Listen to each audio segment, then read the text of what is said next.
જાહેરમાં પોલીસ કર્મીની ધોલાઈ, ખાકી વર્દીને શર્મસાર કરતા દ્રશ્યો છે બાપુનગર વિસ્તારના, જ્યાં એક મહિલા બની રણચંડી. દારૂના નશામાં એએસઆઈ ભાન ભૂલ્યો અને મહિલા પાસે કરી બીભત્સ માંગણી, જેથી મહિલાએ પિત્તું ગુમાવી પોલીસ કર્મીને જાહેરમાં જ ભણાવ્યો પાઠ. પોલીસ કર્મીને માર પડતો જોઈને ઘટના સ્થળેથી 50 ફૂટ દર આવેલી પોલીસ ચોકીનો સ્ટાફ દોડી આવ્યો. પોલીસ કર્મીને બચાવી બાપુનગર પોલીસ સ્ટેશન લઈ જવાયો.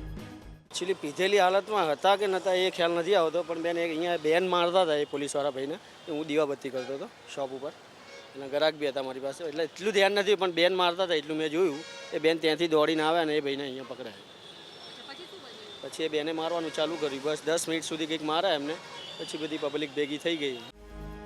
ઓઢવ પોલીસ સ્ટેશનના એએસઆઈ અમૃતભાઈ ડામોર વિરુદ્ધ બાપુનગર પોલીસ સ્ટેશનમાં ગુનો નોંધાવવામાં આવ્યો છે, જ્યારે આ વિડીયોમાં દેખાતી મહિલાની ફૂટેજના આધારે શોધખોળ શરૂ કરવામાં આવી છે. આ અમૃતજી ખાતુજી આજે દારૂ પીધેલી હાલતમાં પોતાની નોકરી પૂરી કરીને કે પૂરી કર્યા વગર પણ ત્યાં ઠક્કરનગર બ્રિજ પર આવેલા, બ્રિજ પાસે, અને ત્યાં પીધેલી હાલતમાં તેમને પબ્લિક સાથે માથાકૂટ થઈ, એના લીધે આ બનાવ બનેલો. પરંતુ આમને અટક કરવામાં આવેલા છે અને ગુનો પણ દાખલ કરવામાં આવેલો છે. પોલીસ કર્મીની આ હરકતથી દારૂબંધીની ઠેકડી ઉડતી હોય તેવું સ્પષ્ટ નજરે ચડી રહ્યું છે. પોલીસે એએસઆઈને સસ્પેન્ડ કરીને વધુ તપાસ હાથ ધરી છે. અનિતા પટણી, એબીપી અસ્મિતા, અમદાવાદ.